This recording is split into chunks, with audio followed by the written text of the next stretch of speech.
A Primeira Igreja Batista de Macaé apresenta Programa Semear e Vida, uma mensagem de paz, fé e esperança para transformar a sua vida.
Marcos 8, de 31 a 38.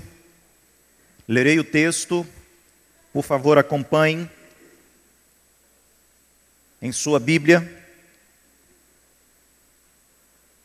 Continuaremos nesta noite falando sobre o mesmo tema que iniciamos hoje no culto da manhã.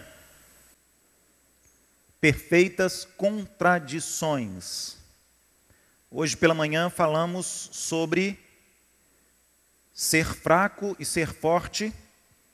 E agora no culto da noite falaremos sobre perder e ganhar. E a Bíblia diz assim: então ele começou a ensinar-lhes que era necessário que o Filho do Homem sofresse muitas coisas e fosse rejeitado pelos líderes religiosos, pelos chefes dos sacerdotes e pelos mestres da lei, fosse morto e 3 dias depois ressuscitasse. Ele falou claramente a esse respeito. Então Pedro, chamando-o à parte, começou a repreendê-lo. Jesus, porém, voltou-se, olhou para os seus discípulos e repreendeu Pedro, dizendo: para trás de mim, Satanás, você não pensa nas coisas de Deus, mas nas dos homens. Então ele chamou a multidão e os discípulos e disse: se alguém quiser acompanhar-me, negue-se a si mesmo, tome a sua cruz e siga-me. Pois quem quiser salvar a sua vida, perderá. Mas quem perder a sua vida por minha causa e pelo Evangelho, a salvará. Pois que adianta o homem ganhar o mundo inteiro e perder a sua alma? Ou o que o homem poderia dar em troca da sua alma? Se alguém se envergonhar de mim e das minhas palavras nesta geração adúltera e pecadora, o Filho do Homem se envergonhará dele quando vier na glória de seu Pai com os santos anjos. Quero destacar na leitura deste texto os versículos 35 e 36, que leio novamente. São palavras do Senhor Jesus.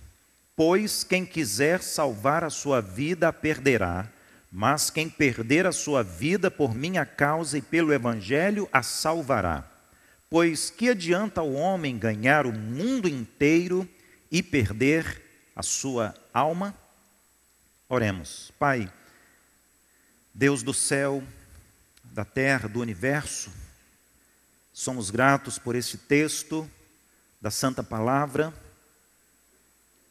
que acabamos de ler. Pedimos que o Teu Santo Espírito esteja falando ao nosso coração agora, mais do que nunca. Abrimos a nossa mente, o nosso entendimento, abrimos o nosso coração. Queremos ouvir a voz do Senhor nesta noite. Sabemos que o Senhor tem falado desde o primeiro instante do culto.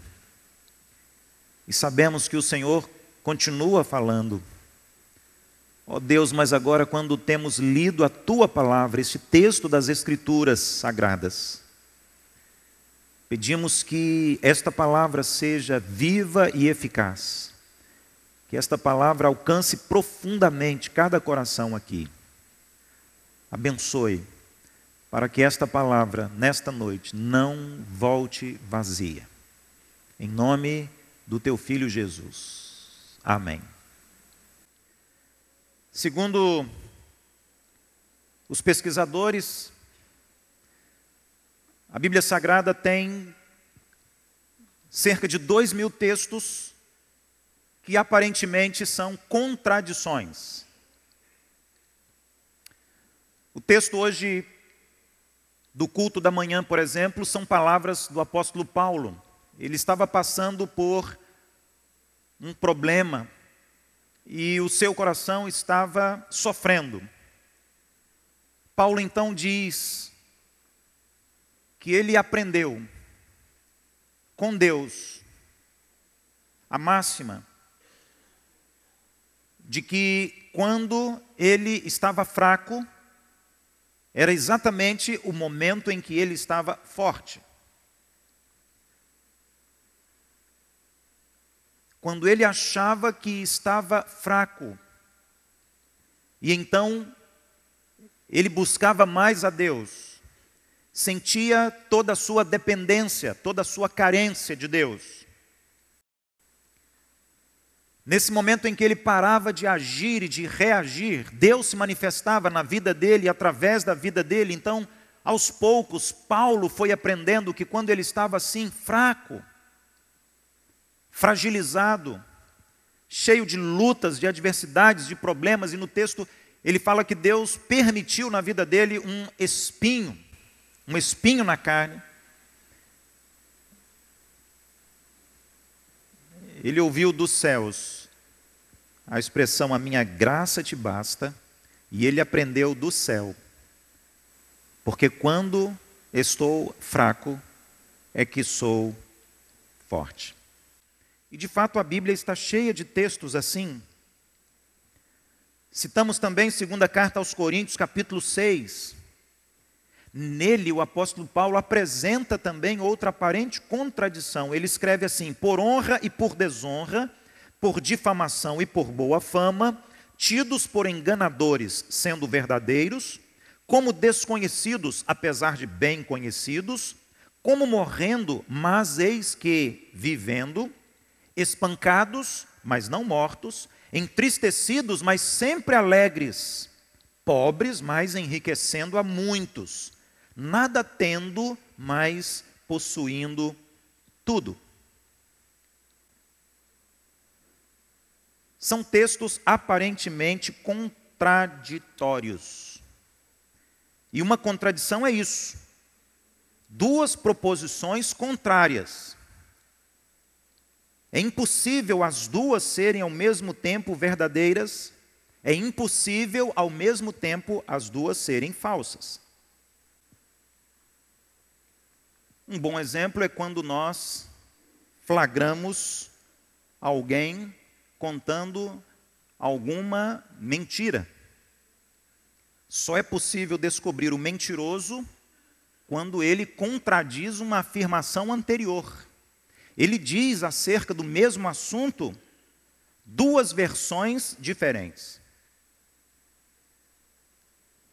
Num interrogatório, há poucos dias, estava lendo na imprensa, o delegado estranhou que uma determinada testemunha de um fato que ele estava investigando havia dado 4 versões do mesmo fato.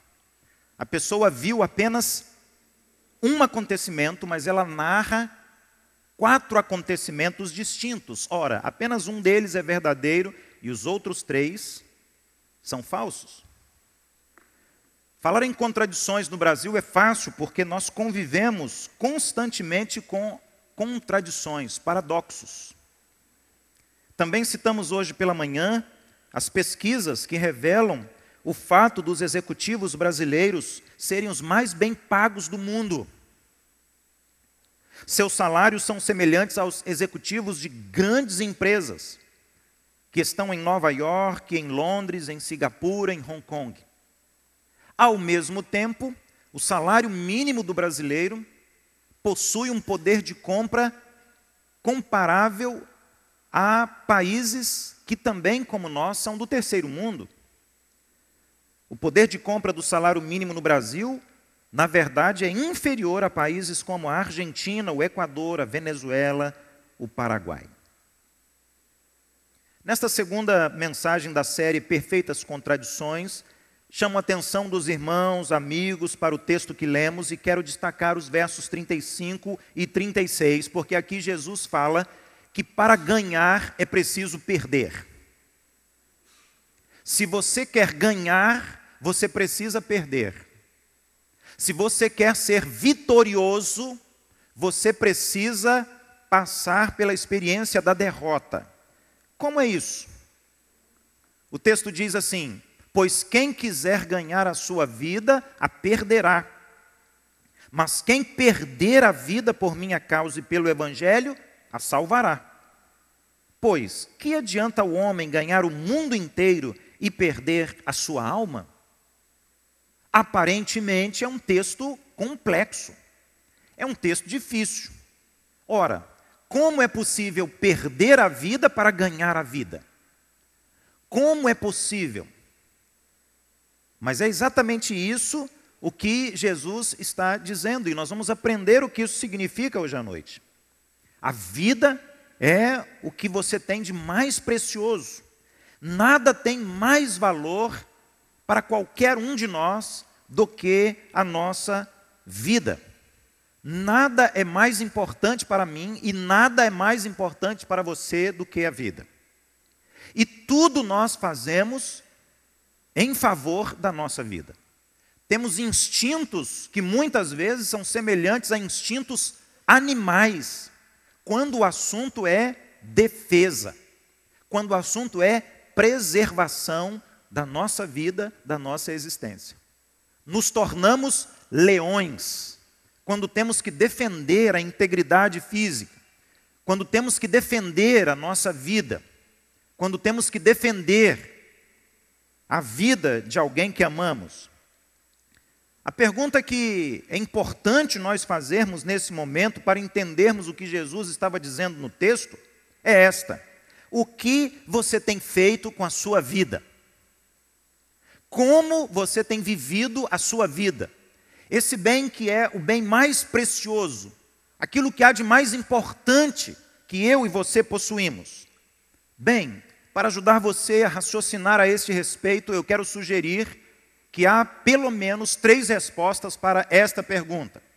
O que você tem feito com a sua vida? Em primeiro lugar, você pode viver aproveitando a sua vida. Mas aproveitando a sua vida irresponsavelmente. Você pode viver como o filho pródigo da parábola, viver dissolutamente.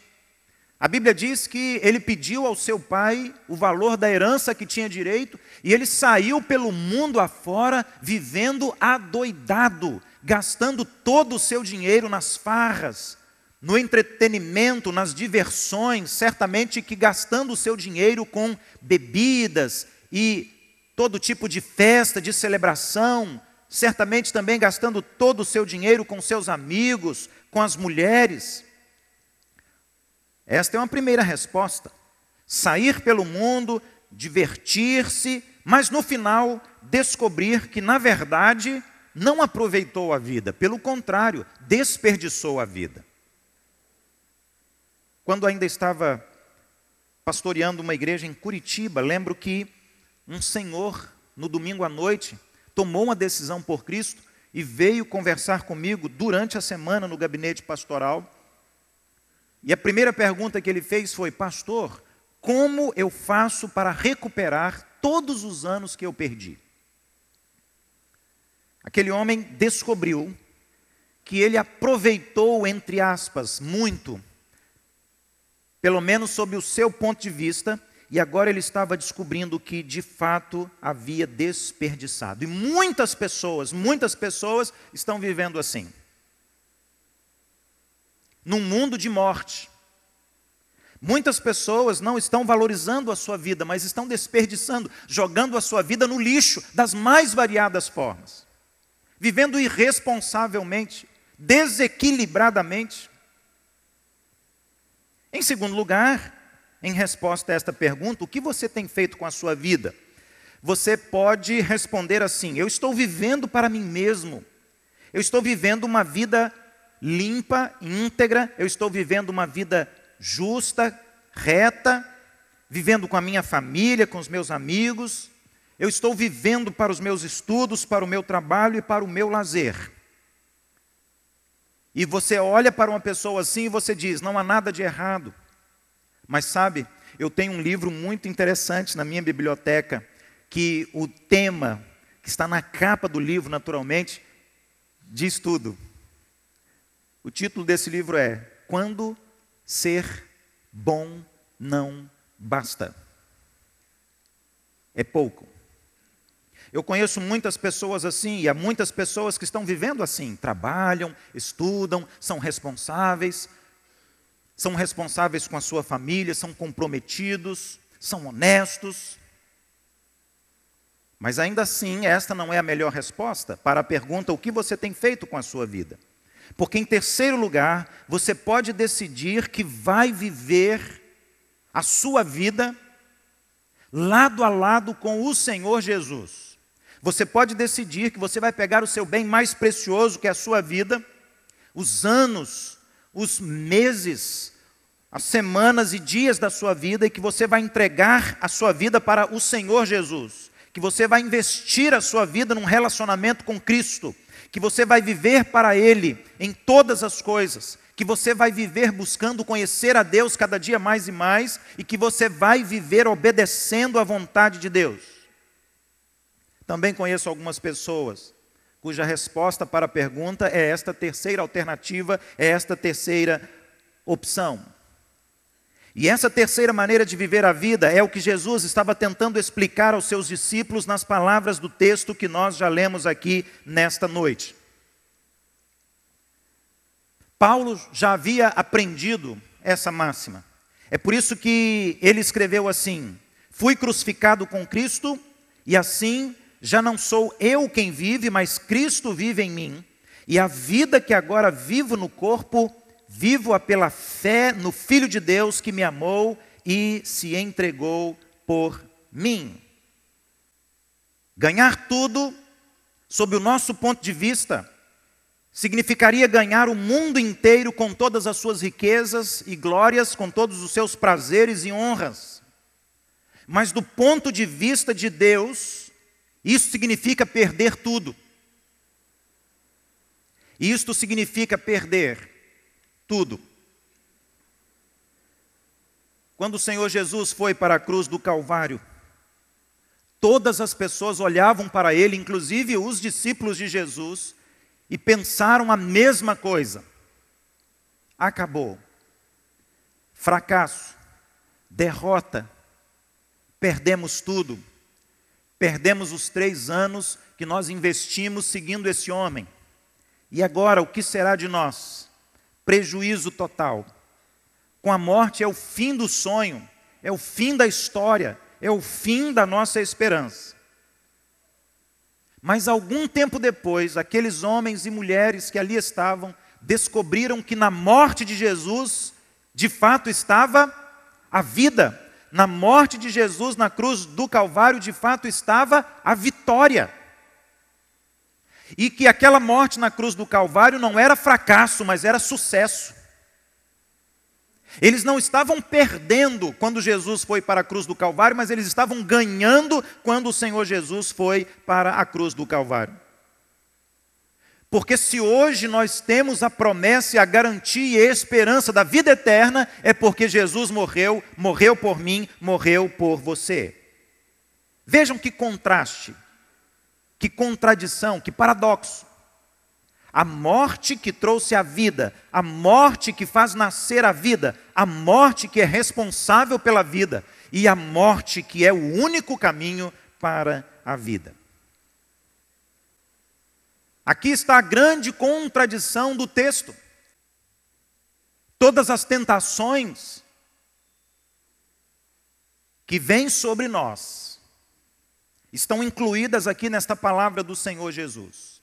E ele então pergunta aqui de maneira muito simples, objetiva e profunda: o que adianta você ganhar o mundo inteiro? O que adianta você ganhar o mundo inteiro? O que adianta você possuir o mundo inteiro? O que adianta você ser proprietário de todos os bens, de todas as fazendas, de todo o dinheiro, de todo o ouro, de toda a prata, de todas as coisas que há sobre a face da terra, se você perder a sua alma, se você perder a salvação, se você perder a eternidade? O texto dessa noite diz, e eu quero relembrar com você: pois quem quiser salvar a sua vida a perderá, mas quem perder a vida por minha causa e pelo Evangelho a salvará. Pois que adianta o homem ganhar o mundo inteiro e perder a sua alma? E antes de prosseguir, eu quero aproveitar este incidente para ilustrar essa mensagem. Faz lembrar uma noite de domingo, de tempestade na igreja, e nós estávamos conduzindo o culto, E eu pregava em Apocalipse, falava sobre a volta de Jesus. E quando eu disse, se Jesus voltar essa noite, um raio desceu sobre o transformador do bairro e imediatamente ficamos às escuras no templo. É mais ou menos assim. Você acha que está tudo bem. Você imagina que está tudo transcorrendo com toda naturalidade. E de repente, como as luzes se foram alguns minutos atrás, num piscar de olhos, Jesus voltará. Você acha que está tudo bem, você acha que está tudo muito tranquilo, que está tudo sob controle, que está tudo saudável, e de repente, num piscar de olhos, Jesus chama você.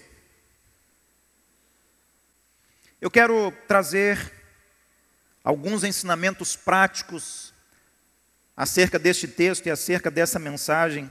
Quero compartilhar com os irmãos nesta noite.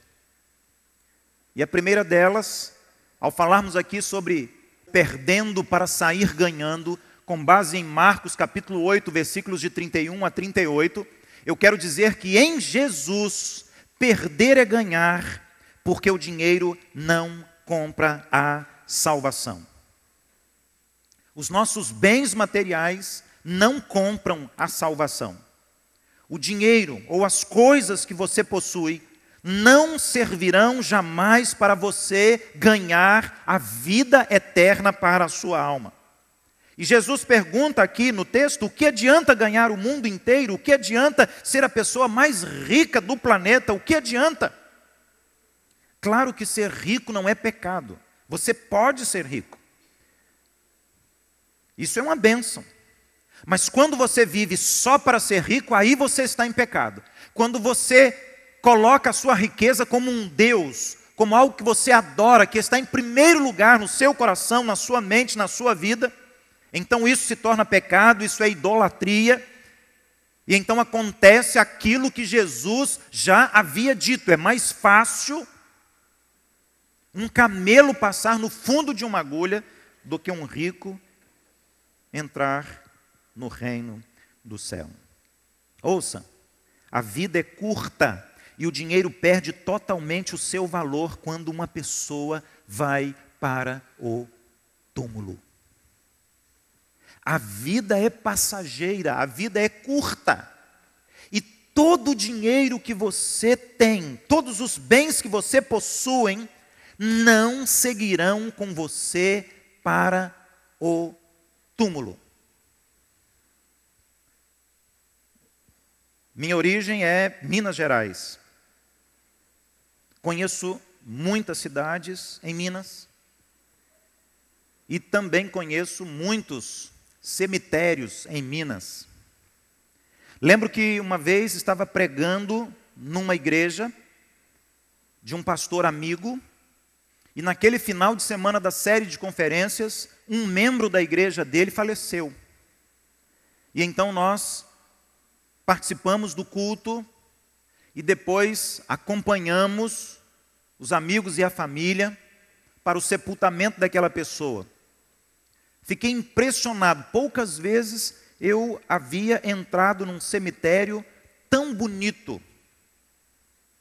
Lembro de ter visto um espaço reservado de uma família. Eles construíram um cômodo com a aparência de uma casa. E eu fiquei mais impressionado ainda porque até um aparelho de ar-condicionado havia. Túmulos feitos de pedras, que para mim pareciam caríssimas. Algumas com estátuas gigantescas.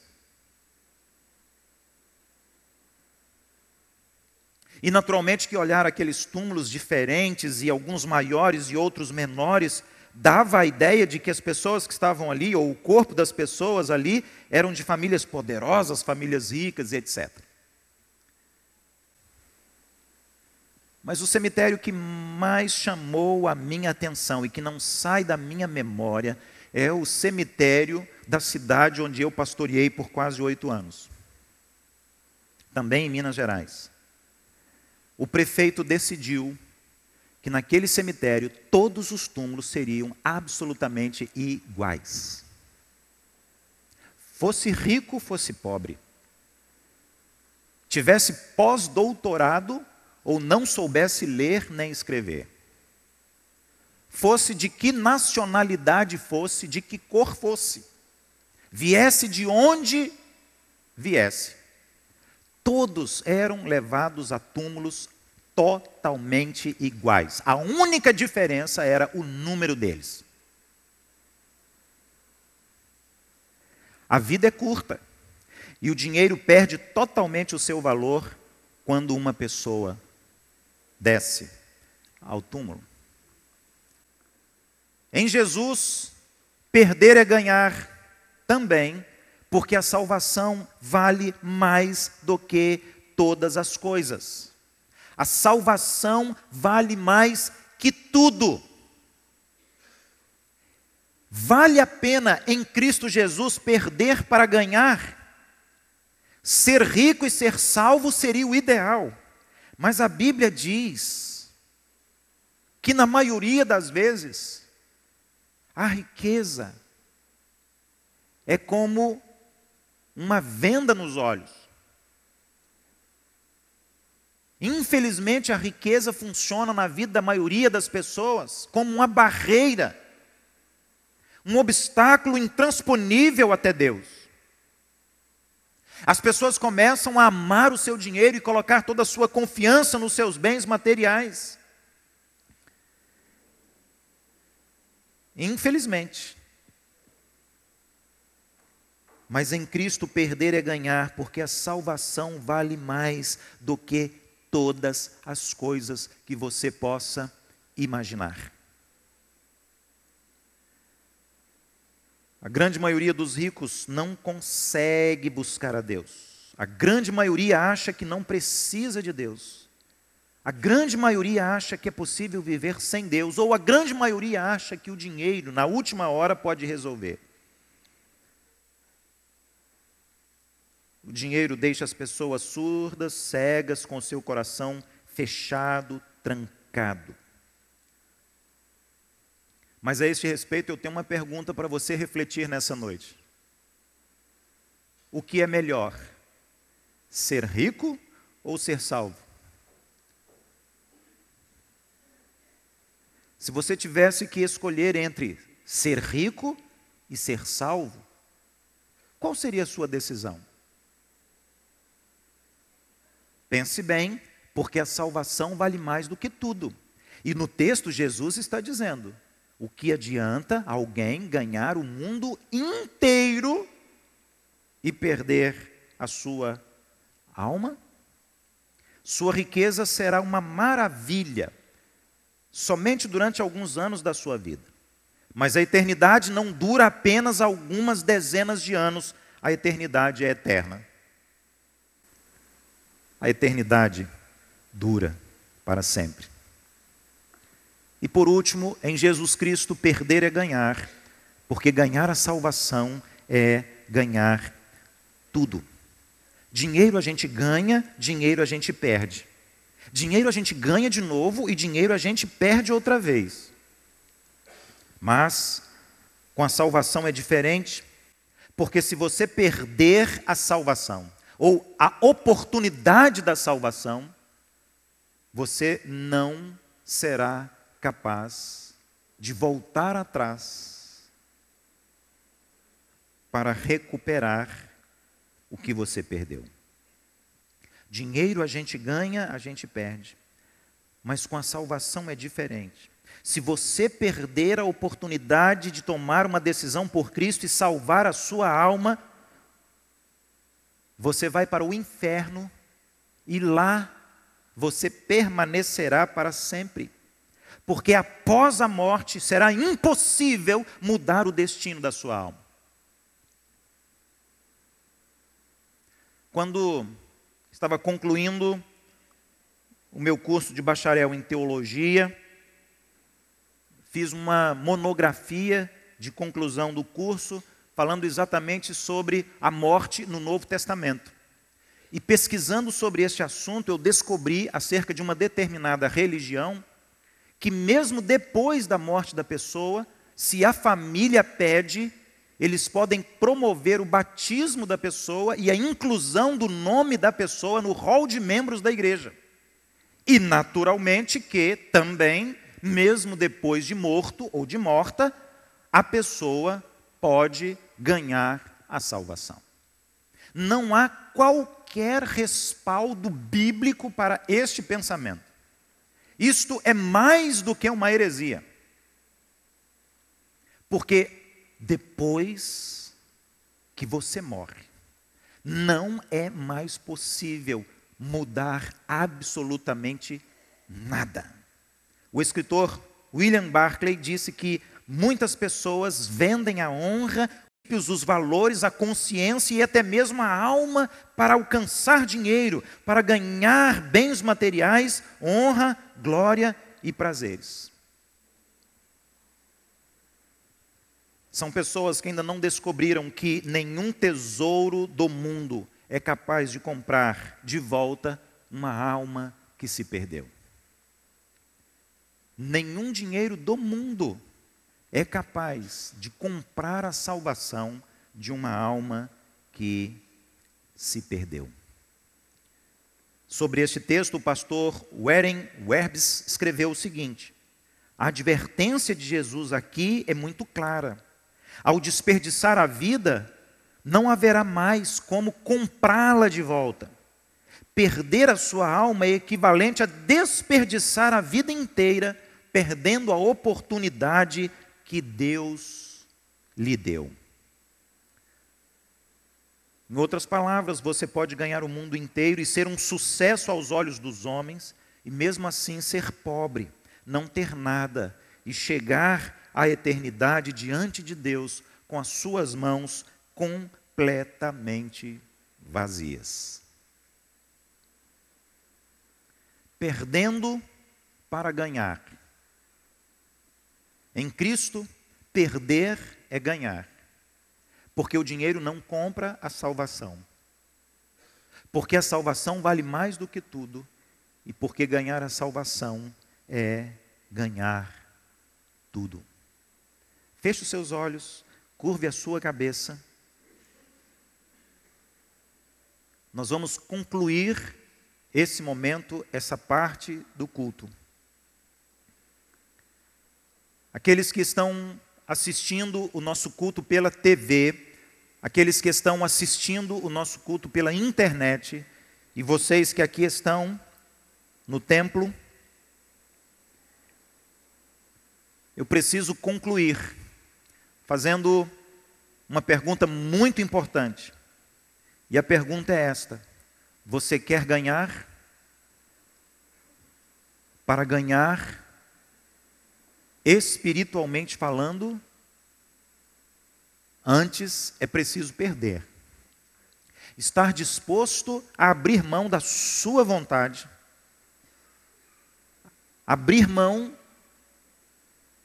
dos seus prazeres, abrir mão dos seus projetos, para colocar a sua vida totalmente nas mãos do Senhor Jesus, para que Ele seja o seu Senhor e o seu Salvador. Não vale a pena ganhar o mundo inteiro e perder a salvação da sua alma. É melhor você perder tudo, se necessário for, mas ganhar a salvação em Cristo Jesus.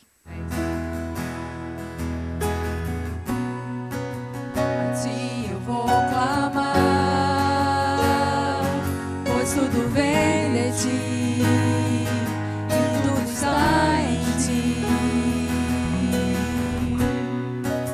Por ti vou caminhar, tu és a direção, o sol a mim.